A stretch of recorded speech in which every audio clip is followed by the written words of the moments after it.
All right, hello everyone, and welcome to the first Leading with Justice speaker series of this year, presented by the CSU Sacramento Doctorate in Educational Leadership Program. Today, we would love it if you have a favorite quote of the day, if you could share it on social media. We are on Facebook, LinkedIn, Twitter, and Instagram. And if you want to add the hashtag Leading with Justice, that would be great. We'd love to hear what you found the most interesting today. Just to let everyone know, some quick housekeeping. The webinar is being recorded. All the audience mics and cameras are not on. We do have ASL interpreters and closed captioning provided. If you want to be able to see the live closed captioning transcript, there's a little live transcript button. And then I'm going to copy some of these other instructions into the chat if you want to check them out.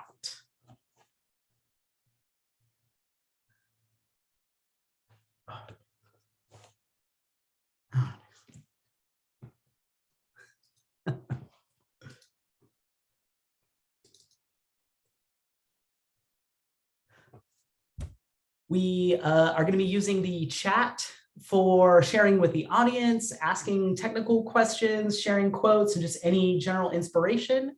And we're going to be using the Q&A section to be asking questions directly of our presenter about their talk.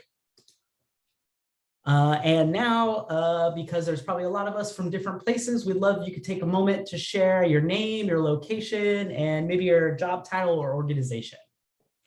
And while everyone does that, I would like to introduce our EDD faculty director, Dr. Varja Watson. Hello, greetings and good afternoon, everyone. My name is Dr. Varja Watson. I'm the proud faculty director of the Doctorate in Educational Leadership at Sac State. It is my honor to welcome all of you to the Fall 2021 Leading with Justice speaker series. We are building on the momentum from last year and are continuing to close the gap between theory and practice, between the world we want and the realities of today. My close friend and colleague, Nicole Martinez, who teaches elementary school in San Juan Unified School District, shared with me that, quote, "Your walk is your way.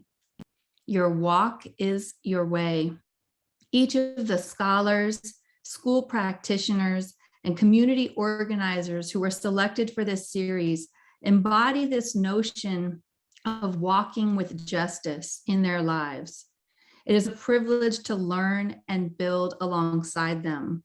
Today, we will hear from Professor Frank Adamson and Oakland School Board member Mike Hutchinson. Frank and Mike put the public into public education. And before we begin, I want to mention that our speaker series occurs because of institutional support and critical partnerships.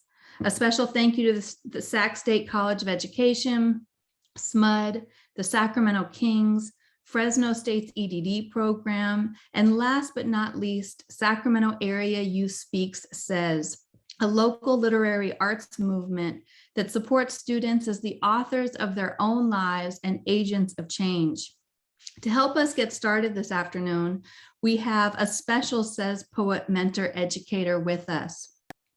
Fernanda Hurtado is originally from Los Angeles, Lawndale to be exact, which is next to Hawthorne.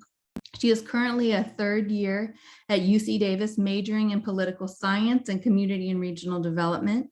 Fernanda is a prolific, widely read reader, and her favorite book right now is Signs Preceding the End of the World by Yuri Herrera. I had the privilege of serving as one of Fernanda's first professors at UC Davis years ago, and I watched her come alive to the power of her leadership abilities.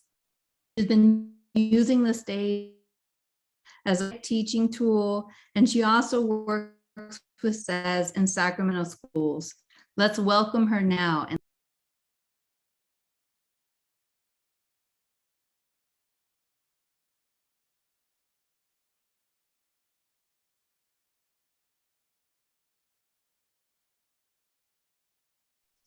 You're muted. You're on mute. I pledge my allegiance to the flag of the United States of America and to the republic for which it stands on the backs of our immigrants that built it from the ground up. And now there's demands to construct a wall between them and our homelands, but these presidents don't have a single clue that we know how to climb to. Resilience is built in the structure of our DNA. Native women are disappearing from right beneath us, yet this republic turns a blind eye while it bathes in indigenous blood. They keep telling us to move on from the past. We're only segregating ourselves. It's time we set our differences aside, but that's impossible when there's legalized homicide happening right before my very eyes. The old man down my block still has the scars running down his back to prove it. There's children dying in cages under US custody to prove it. Darlene Cristobal Cordoba Valle was only 10, Tamir Rice was 12. How many more bodies turned charts can prove it? This is not a product of their supposed crimes, but a product of genocide.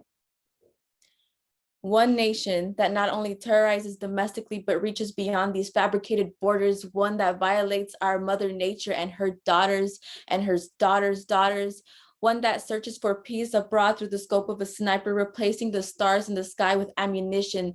Those stars were stolen, stitched onto a flag disguised as freedom with no reparation. But how much does that freedom really cost when Our Lady Liberty stands tall over millions of Black and brown bones? Under Mi Virgen Guadalupe, indivisibility only exists within those who have been gifted of it. How can I pledge my allegiance when my place of birth don't even accept my own? When my mother and father lives day by day with uncertainty, yet fears nothing more than my own failure, we will find our own libertad y justicia. Thank you.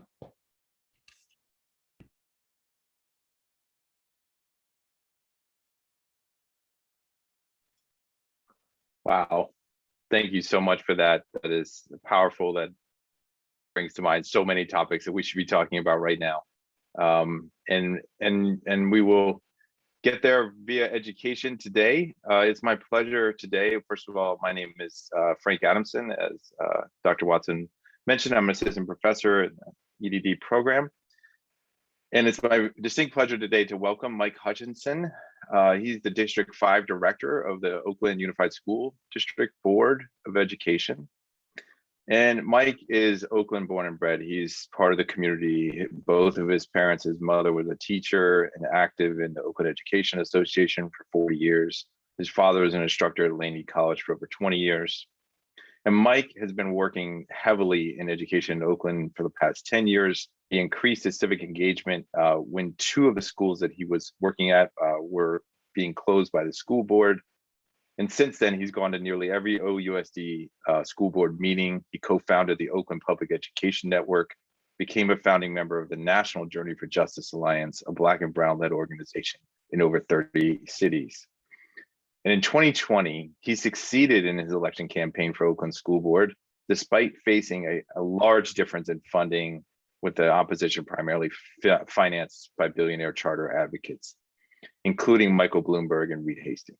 So personally, I first saw Mike at the school board meeting, the one actually where one of the prior superintendents, Antoine Wilson, was actually on his way out the door that evening. And I remember distinctly looking at Mike and saying, wow, that guy really does know what he's talking about. I've been in education for a long time, and he really does know what he's talking about. So we're going to hear his walk-on song, and then we're going to hear from Mike Hutchinson. Fake records. 1 2 1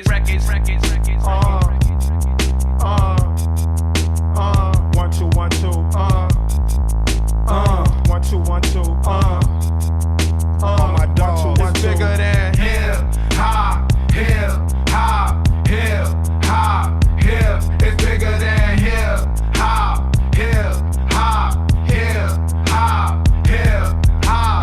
One thing about music, when it hit, you feel no pain. White folks say it controls your brain. I know better than that. That's game, man. We ready for that. 2 soldiers head of the pack. Matter of fact, who got the and where my army at? Rather attack and not react. Back to beats, it don't reflect on how many records get sold on sex, drugs, and rock and roll. Whether your projects put on hold in the real world. These just people with ideas. They just like me and you when the smoke and cameras disappear again. The real world is bigger than all these fake records. Wait, po folks got the millions and my woman's disrespected. If you check 1, 2, my word of advice to you is just relax. Just do what you got to do. If that don't work, then kick the facts. If you a fighter, rider, bada, flame igniter, crowd exciter, or you wanna just get high, then just say it. But then if you a lie, pants on fire, wolf cry, agent with a Y, I'm gonna know it when I play it. It's bigger than hip hop, hip hop, hip hop.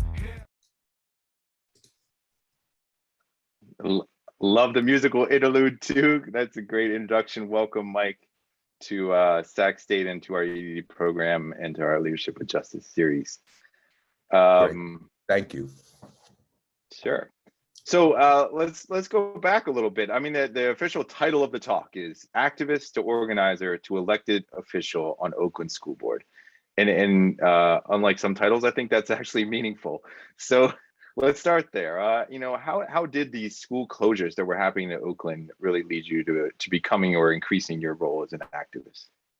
I think some of it I was born with. You know, my parents worked or met when they were working at Freedom Summer 2 in Mississippi in the 60s, and both of my parents were in the movement, and so it's something that we always grew up around us.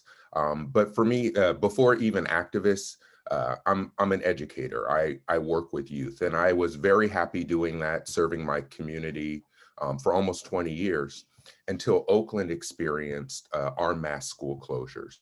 You know, the Oakland School District had been taken over by the state in 2003. When the state took control, we were disenfranchised as a community, and we started to see a mass school closures and a proliferation of charter schools and school privatization.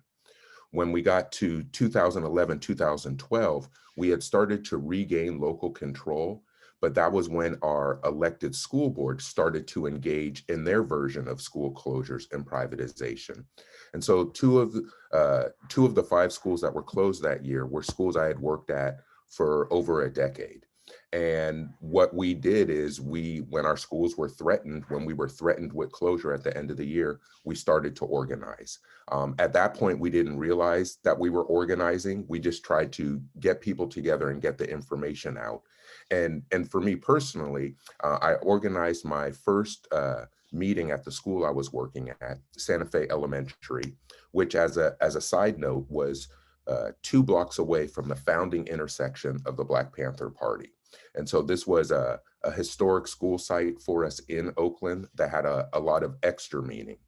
And when our school was threatened, I organized a community meeting to inform the community that the school was under threat. We held it at the school, and the next day I was fired from my job and escorted off campus. And that's what really, for me, spurred me on to fight. I was incensed at what was being done to the community that I helped build. And the only reaction that I had was to try to push back and figure out a way to make things better for the community. All right. Wow. I know some of these details, but some of them I'm learning right now, which is great. So talk to me more about this shift towards community organizing. I mean, you founded Open, you're in J4J. Talk us through that trajectory, because I think it's important for people to understand the political process of being fired and upset all the way through the organizing that you did. Yes, and it wasn't, and I want to be clear, it wasn't necessarily me being fired that made me upset. Granted, I wasn't happy about it, but it was really seeing the school community that we had built sent to the far corners of the city and really destroyed for no good reason. And for me, when I was working with youth, I always saw my job as an advocate of bringing more resources to the community, of really trying to prepare my students for a strong future. I kind of saw this shift as the same thing. The schoolhouse was taken away from me. I wasn't allowed to provide these services to my students and families in the schoolhouse anymore. So I found a different way to serve. And what we really set out to do was first figure out why this was happening, and then try to figure out a way to stop it so other schools wouldn't be closed like what we experienced. And I told a short version of it, but that year of mass school closures in Oakland was really a year that jump-started a lot of new activity. 2011, 2012 was also when we had a real strong Occupy movement in Oakland. And our fight to stop school closures dovetailed with Occupy. And by the end of the 2011, 2012 school year, we were organizing rallies and marches that had thousands of people. And at the end of the school year, when they closed these 5 schools, at one of the other schools, a father sat down at the end of the school year and said, "I'm not leaving." And at the end of that school year, it culminated with a 17-day sit-in and occupation at one of the closed schools. And what we realized is once we were forced out of our occupation and the police came and arrested folks, we had to find another way to keep fighting. We were not willing to just say, okay, we lost. And so that year in 2012 was an election year for school board. So I decided to run for school board. I really believe in a lot of the teachings of Malcolm X, and I definitely believe in by any means necessary. And that's what we were really doing in this phase, trying to figure out a way to push back against what we felt was being done to us. So I ran for school board in November of 2012. I didn't win that election. I was outspent 10-1, but I did really, really well with 45% of the vote, which again spurred us on. By the end of 2012, by the end of that calendar year, we formed Open Oakland Public Education Network as a counter to the charter advocacy organization that we had in Oakland, to counter their narrative and to counter their advocacy. And then by January of 2013, myself and the co-founder of Open were invited to go to Washington, D.C. to testify at the Department of Education on the trauma caused by school closures and school privatization. It was that trip to DC in January of 2013 where we joined roughly 30 other cities testifying at the Department of Education. The cities that were present at that testimony, we all decided to form Journey for Justice National Alliance that weekend. And so we really had this year and a half of activity where most of us were happy working in our schools, trying to just push for better experiences. And a year and a half later, we had turned into activists and starting to learn how to organize both locally and in a national setting. Okay, so can you talk a little bit more about Journey for Justice, like the trajectory of J4J and the actors that are involved, the people that really make it go, and what its theories of action and theories of change are? So Journey for Justice is a national alliance fighting for educational justice. We're a national alliance of Black and Brown-led grassroots organizations that have been really engaged in our local cities in fighting school closures, fighting against school privatization, and really fighting for quality public schools in all of our neighborhoods. My personal trajectory and the organizing that I've done in Oakland has really paralleled the national trajectory of Journey for Justice. And so when Journey for Justice was first formed in 2013, it was really formed kind of under the leadership of G2 Brown, who was coming out of Chicago. And we had Chicago, New York, New Orleans, Philadelphia, Detroit, and these cities across the United States that had really been experiencing some real traumas in their public education systems. We were all the cities that were under attack nationally from school privatization, and we were really seeing our school districts destabilized. Our main focus has always been community control, local control of our education system, because we know what our students need best. And that's kind of been the national model. And as we've come together with our different cities, we've been able to kind of compare and contrast stories. And this is what's allowed us to really come up with our own playbook to counter the national playbook that's been used against us. So now we have strong folks in New York. So when they make changes happen in New York, when they bring in extra spending statewide to really do ethnic studies and provide a more culturally relevant education, we're able to now share those stories among cities nationally and build off of each other's work. And so we have now become probably the leading national alliance for folks of color fighting for quality public schools across the country. So we have figures like G2 Brown in Chicago, Zakia Ansari in New York City. These are some of the national leaders fighting for education justice. And a lot of that work's been contained within our national alliance. We're also the national alliance that helped push the NAACP in 2018 to issue their moratorium on charter schools. So as we've been able to organize nationally, we've been able to push other groups to take a more strident stance in alignment with what we're pushing. So let's talk a little bit about the issues here, because you mentioned a couple, but let's go a little bit deeper. When you say, for instance, under attack from school privatization, what does that look like? What does that mean on the ground? What are the strategies? What's the politics? What's happening? Well, so it's what happened in Oakland, and now that we have this national alliance and there's a lot more academic work, we can start to see there's actually a playbook that's been replicated in dozens of cities across the country. So what happened in Oakland is we were taken over by the state in 2003. So the state came in and took full authority over our school district. Our elected school board was told they no longer had any authority, which effectively disenfranchised the community. In Oakland, when the state came in and was in control, the state started closing our neighborhood public schools. And the state then began authorizing charter schools to be opened in their place. So after the state was in charge of Oakland for 3 or 4 years, Oakland quickly moved to have the highest rate of charter schools in the state of California. And so that was the particular attack that we faced. The state came in, closed our public schools. Those schools were converted into charter schools, and it destabilized our district where after 4 years, a third of our students were actually enrolled in charter schools. And we're still trying to kind of push back and recover from that. Once we started to have our schools themselves destabilized, came in all the charter advocacy organizations that were funded by billionaires from around the country that were pushing policies that were favorable towards privatization.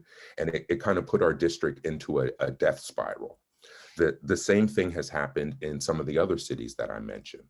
For example, Chicago has a mayoral appointed school board.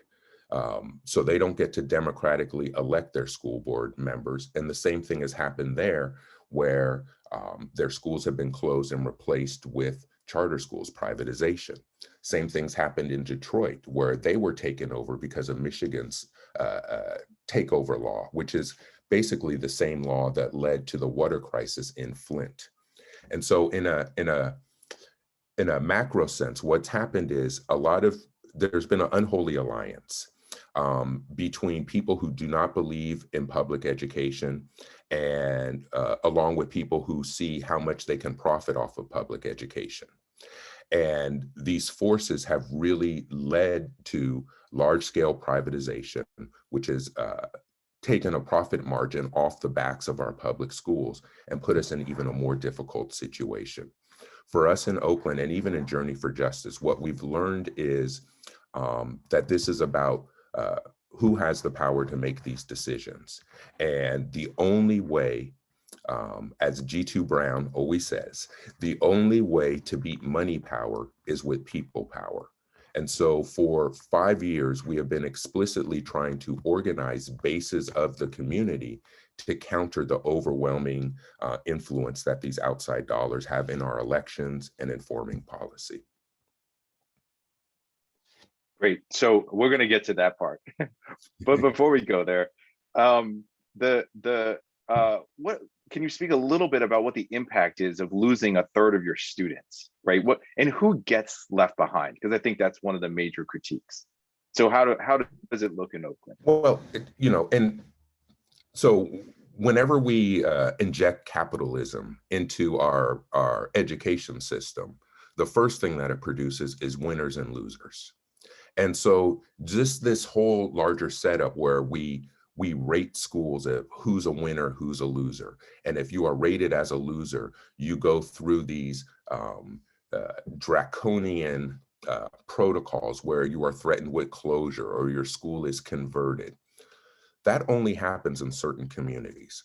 So all of the cities that I mentioned that were members of the Journey for Justice National Alliance are large cities that have a majority of their student population in their public schools are students of color.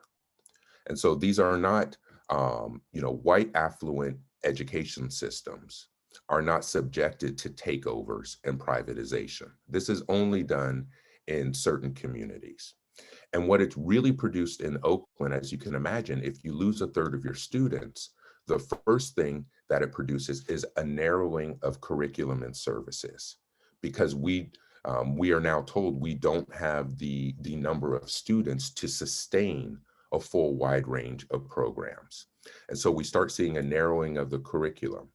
We start to see that some schools that are deemed less desirable start to have a drain on their enrollment. And again, it starts to chip away at the district. In the United States, funding is tied to enrollment. It's tied to how many students you have sitting in your class every day. So if there is a model set up that explicitly takes students away, that's also taking funding away under this model. And again, it sets up this death spiral where you lose students, so you lose funding. If you lose funding, you will have weaker programs that won't be able to serve the community as well, which again will produce less students, and it starts this downward spiral. And so what we've really been working to do, at least here in California, is 2 years ago, we worked really hard to change our state charter laws. So we've been able to figure out ways to counter against this and to counter against the money and influence that's come in, but it's taken us years to figure this out.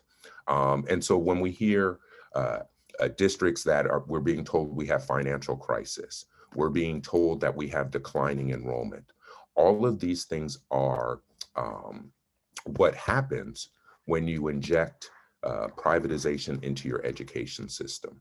Oakland is not a shrinking city. We have more school-age students than ever.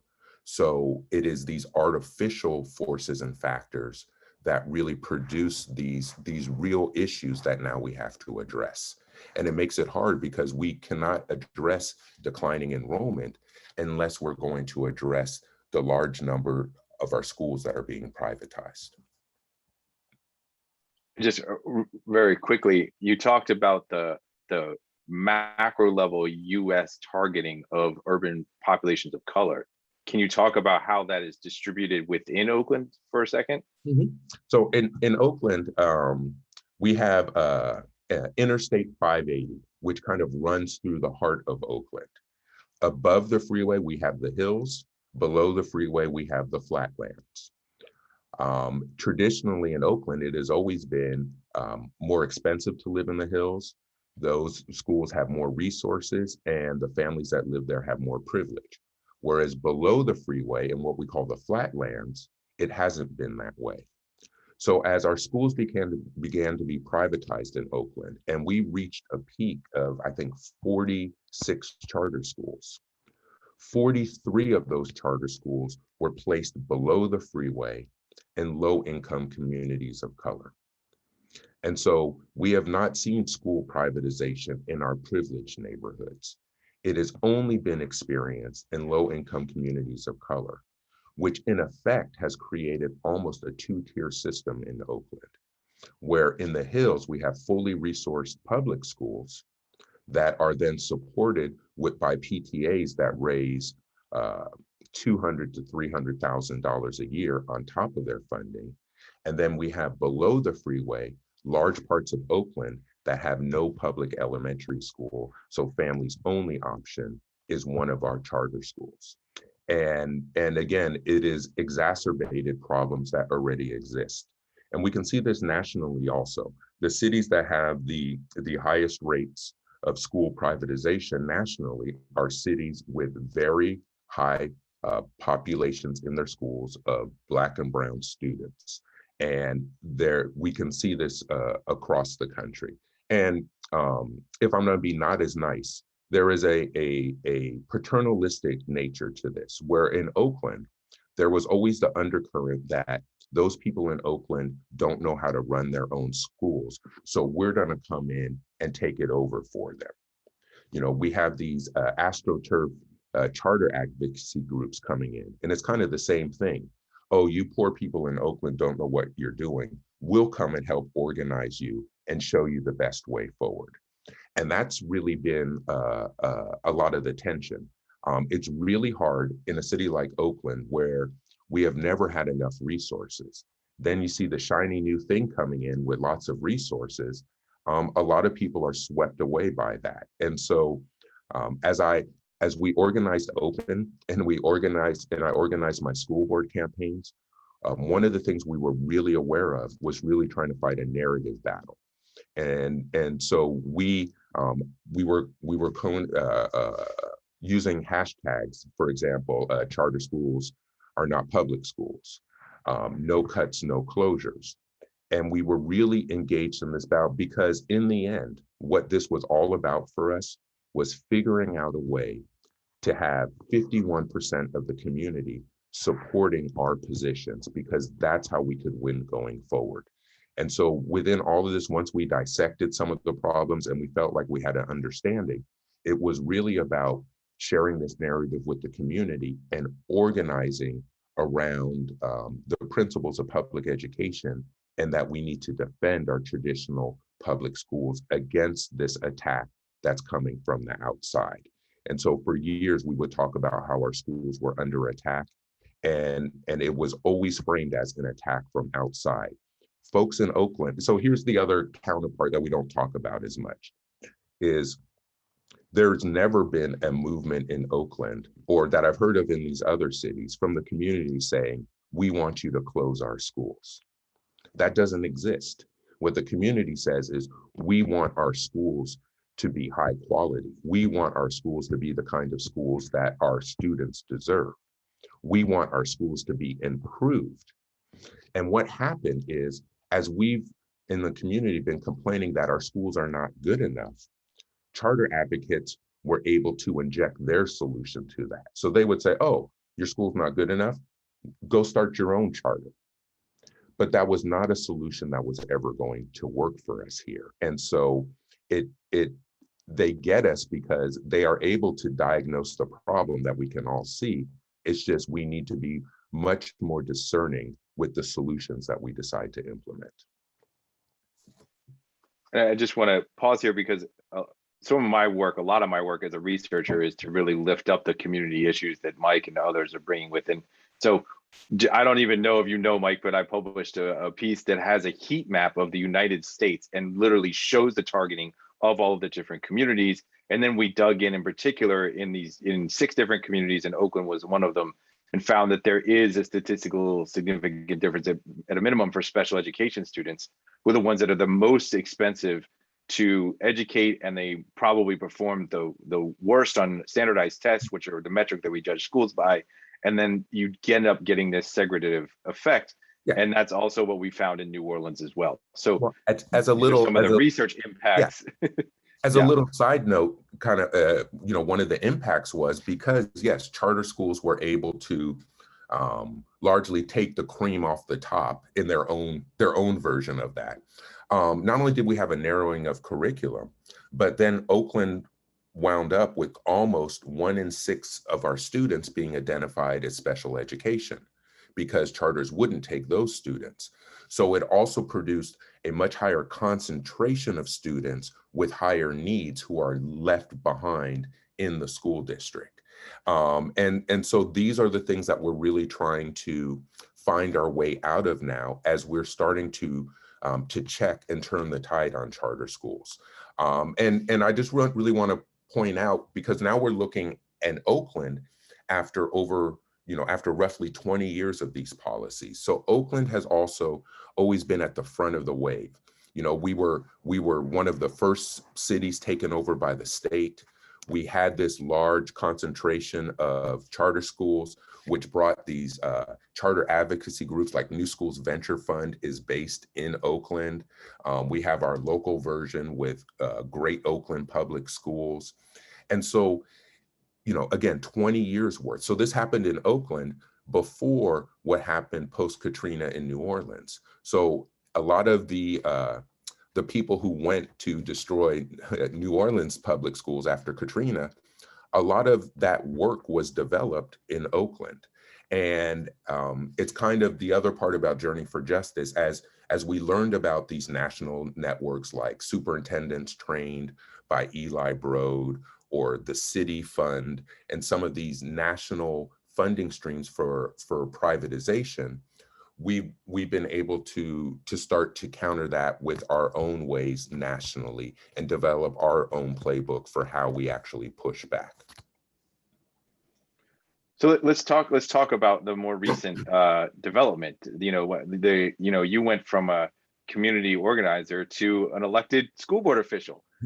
How did you do that? What did you do? And what were the issues that you ran on? What was the platform? And how did you beat the money? What was the money arrayed, and how did you beat it? So I'm not quite sure how I did it. You know, the first thing is it took my third election. And it took staying with it. But in my 3 school board elections combined in Oakland, I had over $1 million spent against me, mainly from billionaires from outside of Oakland. And we have district races in Oakland. So this was all spent on Oakland District 5 school board. We were able to organize over the long term. And so one of the things that's exciting for me now is, well, let me say, I was able to put together an alliance between authentic community members, organized labor, progressives, and folks who believe in educational justice. And so I was really honored that I was endorsed by both the Green Party and the Democratic Party. I was endorsed by DSA and also endorsed by Tony Thurmond, the state superintendent of public instruction. And so we were, again, able to frame this as a mainstream platform, even though originally we were pretty far out on the fringe. For me, the most exciting part was I've used the same platform the whole time. And the platform that I ran on comes directly from the campaigns we were organizing around. So I won an election running on a campaign of no school closures, ending the financial mismanagement of our school district, including the community as partners and decision makers, and ensuring that we have a quality public school in every neighborhood. And the exciting thing is, now that I won on that platform, now that I have these broad-based endorsements of that platform, it was actually an endorsement of that platform. And as I came into office, I now have a mandate to stop school closures, to end the financial mismanagement, and to really hopefully put into policy and action these campaigns we've been organizing around for a decade. And so it is for me, it's really rewarding. I've taught myself that one person can make a difference. And in 5 years' time, really in 10 years' time, but the first 5 years were rough.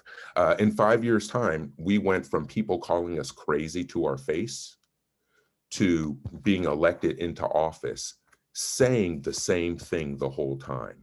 And the amazing part is we were able to move the community to now our position is a winning position.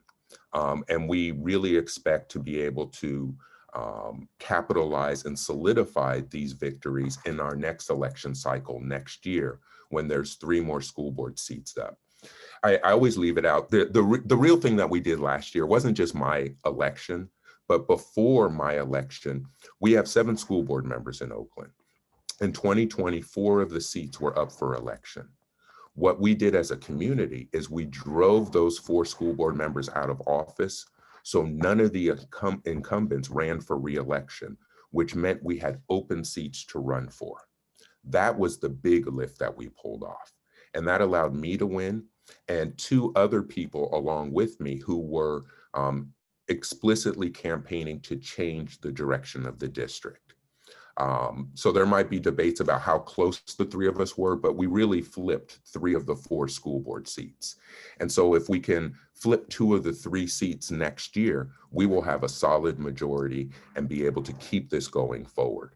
And again, I like the title of this talk as justice leaders. I guess the really rewarding thing is I've always had led with the issues on my sleeve. We've been real explicit about what we are fighting for, and to be elected on that platform has just been really, really rewarding. And I think it sets the community up for some huge changes and possibilities going forward. And the other thing is hopefully it sends a message to all of Oakland that people like us can run for office and win. And I've been starting to realize that this was also big news nationally. Sometimes we forget living in Oakland that Oakland is a top 50 city in population nationally. And so it's also been rewarding to see that how much my election has meant to the other people I work with across the country. So hopefully my goal is to have Oakland at the forefront leading again, but not at the forefront leading in privatization and in these bad things, but really to raise up Oakland and have Oakland be a leading light nationally and internationally for how a community can really rise up and gain local control, community control of our public resources. I'm glad you brought the international part in there because, it is absolutely an international example. I think, you touched on it, but when you face in American politics, the amount of money and the disparity of money within an election cycle, it's very hard to counter that. And clearly the people spending that money thought they spent enough to win. So, well, they would have spent more, right? I mean, that's the logic, right? And that's not how it played out, right? Bloomberg himself spent, I think it was $186,000 directly against me. And so, yes, they thought, and also the other part that we leave out of this is they spent that money not only because they thought they could win and it was important, but it also shows you how much they are profiting off of having their school board directors in office, because they wouldn't spend $1 million if there wasn't a return on that investment. And so I think we don't always realize how much money people are making in public education. We see it as the public good, as this need, as this service. And these other folks see it as dollars and cents. And, people regularly talk about the Forbes article that came out that really spurred Wall Street on to looking into how much they can make in public education. And so it's rewarding, and there's nothing like beating back billionaires from coming into my city. So hopefully we're really sending this, and again, in Journey for Justice, there's other cities that have had these gains. I leaned on Pittsburgh, Pennsylvania, which had flipped their school board the year before. And so as we improve these networks, as there's more meetings and talks like this panel, we also get to spread positive stories, our wins, our victories.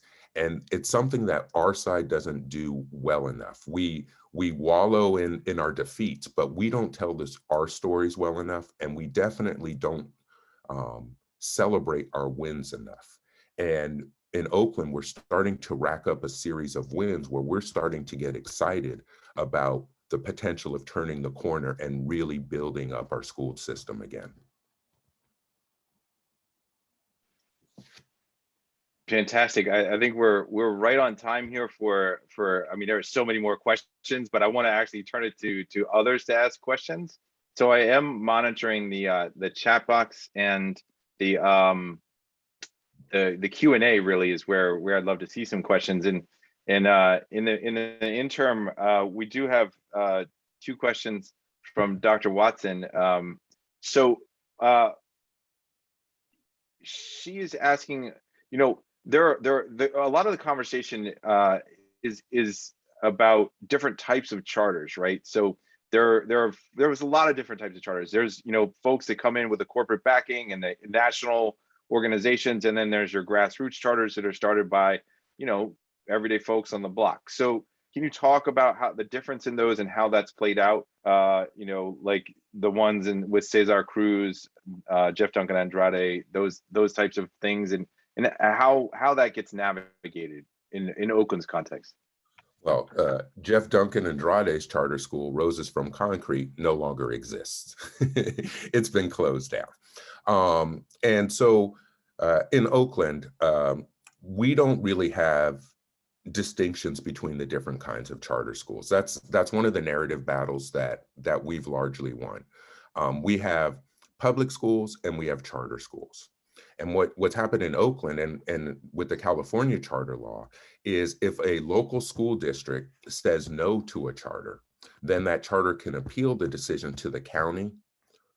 And if the county says no, they can even appeal it to the state. And these are some of the laws that we just got reformed and revised 2 years ago. But in Oakland, when we had, I think now we are at 42 charter schools. Of those, 7 of them were approved by the county and 1 was by the state. So that's kind of the distinction we have in Oakland, is the different authorizers. But we have public schools and we have charter schools. And so charter schools receive public funding, but they are not under the direct oversight of the school board. Charter schools form their own board. So they receive public dollars with no public oversight. They are not required to take all students. If a charter school opens up across the street from your house, there's no guarantee that you can go there. And what's happened in Oakland, because the charter schools have been so concentrated in certain neighborhoods, we have areas of Oakland that don't have a public elementary school within a mile of them. And so their only option is to go to a charter school. Also in Oakland, largely the charter schools have just replicated the programs of our public schools. So there's no innovation, there's no real distinction. Most of the students in Oakland who go to charter schools, it's because of poverty and proximity, where those are their neighborhood schools. And so really, charter schools, especially in Oakland, have just been an extra education system plopped right on top of our public system. So we're not like LA, where we have dependent and independent charter schools or those kinds of distinctions. In Oakland, we just have charter schools, public schools, private schools, parochial schools. And we do have another comment in the chat on the topic of charter schools. And there is a question of, are there any charter schools that are doing a good job that you would support? I'm sure there's charter schools doing a good job, but I don't support that model. And you know, this is not charter schools in Oakland have saturated Oakland. So this is not that we open up charter schools to spur in innovation and then we capture best practices. So I'm sure that there's charter schools doing good work, but I actually turn that question around. There's not a charter school in Oakland that's doing anything that we couldn't also do through our public schools. And I think that's the framing that we need to look at. If people want to go to private school, they have that option. But why are we funding with public dollars an education system that's created to compete with our public schools under a capitalist model? Because when you compete in capitalism, again, that means there's winners and losers. And I don't think we want schools that are losers. We need to figure out a system to fully support and resource all of our schools. So if a school's not doing well enough, we figure out how to bring that school up to the level that it needs. The other thing that's always implied in all these conversations is that some of these schools can't be successful, that some neighborhoods will never receive a quality education, that we need to do something else for those poor families because they just can't learn in these settings. And I reject all of that. What we need is we need fully resourced public schools. I'm lucky, my Oakland education got me to UC Berkeley. My brother was lucky, his Oakland education got him to the Ivy Leagues, and now he's a successful lawyer. I've seen my friends and my former students achieve all kinds of things out of Oakland Public Schools. So it is not that our schools have failed, and it's not that our community is failing. We have been failed by these policies, and that's what I'm working on changing. I hear you. So to shift a little bit to a question about a school board question, in Sacramento, Project Veritas and the Proud Boys just attacked the school board and got the AP government teacher fired within 24 hours. They used death threats, all of it. How would Oakland have responded? And what are your advice for districts under the scrutiny for critical race theory? It's an interesting question. And I also see right now in San Francisco, there is an effort to recall some of the school board directors, because those directors have really tried to bring an equity lens to decisions. And so this is a pushback that is being experienced in lots of the country, but it's not something that I think I would ever have to face in Oakland. You know, Proud Boys are not going to come to an Oakland school board meeting. It's just not going to happen. And these aren't the issues that we face. I think Oakland's almost a safe space for these conversations. If nothing else, we have the legacy of Oakland, of what Oakland's always meant, the founding home of the Black Panther Party. A lot of these things still are here in the community. And so we don't face those kinds of things. Just last year, in the school year, in the spring, one of my first resolutions that I co-authored was a resolution for reparations for Black students, which we passed. And so we're really trying to move in a different direction than that in Oakland. We're really trying to address these systemic historical harms that have been done to lots of our community. And so we have support for those kinds of ideas. And so thankfully, masks has not been a fight in our schools. CRT is not something that's ever been discussed that I've heard at an Oakland school board meeting. And so we don't have some of that craziness. We have our own form of craziness in Oakland. And so we've had fights over whether schools should be closed and declining enrollment in those things. We don't really have those fights over CRT and some of the things, you know. I thought that the skit on Saturday Night Live was hilarious.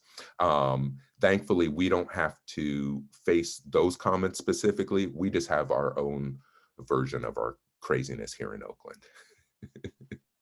So it sounds like you actually, in the sense of Oakland being a bit of a bellwether, are actually doing things that could be used, and you know, in terms of the reparations, that could be championed in a totally different track than just a defensive mindset against the CRT critique. Well, yes, when we passed that Black reparations resolution, actually the pressure was the other way. The pressure was on school board directors to support it and join the community in supporting it. And so I just think Oakland's different in that way. Now, Oakland is not what it used to be in that way, but I think, you know, we are still, the way I look at it, ahead of the curve for moving to a more just society and more just policies from our local government. But we still have a long way to go even here. So yes, so I don't get pushback around those things usually. Yeah. So can I? And we have about 1 minute left here. So there's one more chat box question. How do I talk to my family members who consider themselves liberals but support a capitalist model to education? For instance, they wanted Bloomberg for president. Well, I don't know how to help you there. Just as a side note for Bloomberg, I think it's so for us locally, we knew that Bloomberg was the largest funder of school board campaigns in Oakland.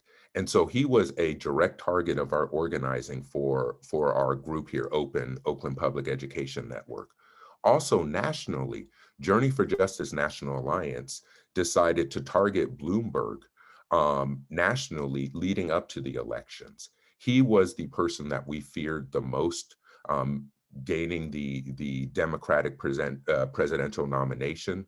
He was also the person that we knew would be using his millions and billions to influence these elections. So we worked really hard, both locally and nationally, to make Bloomberg a wedge issue, to make public education a wedge issue within the Democratic Party.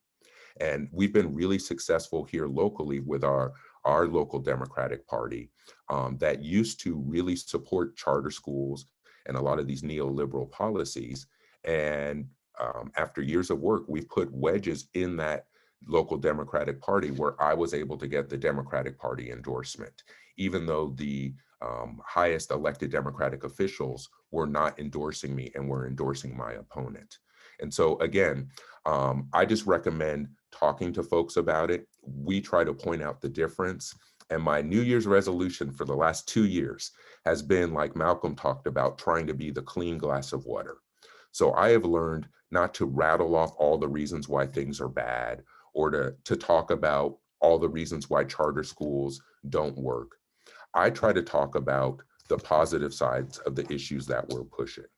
And so even for Bloomberg, it would be amazing if Bloomberg actually supported public education and his foundation would directly fund schools and adopt schools instead of funding competition for them. And I think it's trying, I've learned, and I've lost friends over these issues. I try to not beat people over the head with it, but really just point out the positive aspects of what I'm pushing for. Or if that doesn't work, there's lots of scholarly papers out there. Find a 3-minute YouTube video and just start bombarding them with it. But we've been winning on these issues more and more. And I think the fact that Bloomberg did not resonate in his last presidential campaign and has really had to back off the scene shows that we are turning the tide even nationally. And the biggest thing that happened in Oakland in our last election was my opponent, on all of his signs, it said paid for by Michael Bloomberg. That hurt them in their last election because we were able to attach a taint to the idea that these outside billionaires were trying to buy elections in our city. And so I would say don't get too frustrated, keep having those conversations. And more and more, we are not the crazy ones. And so I just encourage everyone to keep having those conversations, find a couple of people, and just 1 or 2 or 3 people can make a big difference no matter how big your city is. Well, Mike Hutchinson, thank you so much for joining us. I think that's a great place to end on. You have an inspiring story. I'm happy to have played the small role that I played in it. And I am thankful that you have come in and shared some of the strategies that have worked and approaches that you are taking going forward. So thank you very much on behalf of the EDD program. And I will in turn turn this over to Dr. Watson. Thank you for having me. Yeah. Yes, this is how we lunch and learn. Thank you for providing us with so much kind of nourishing wisdom, organizing tools, and all that you are doing to lead with justice. We want to welcome and encourage everyone to come back again. We will be here next week with Dr. Pedro Noguera, the dean out of USC, and his topic is going to be what schools can be. The role of leadership in creating the schools we need after the pandemic. So please tell your friends, tell your colleagues, this is the place to be, and we will see you again next week. Thank you again to Dr. Adamson and Mike, and this was the kickoff. So see everyone next time. Take care. Thank you.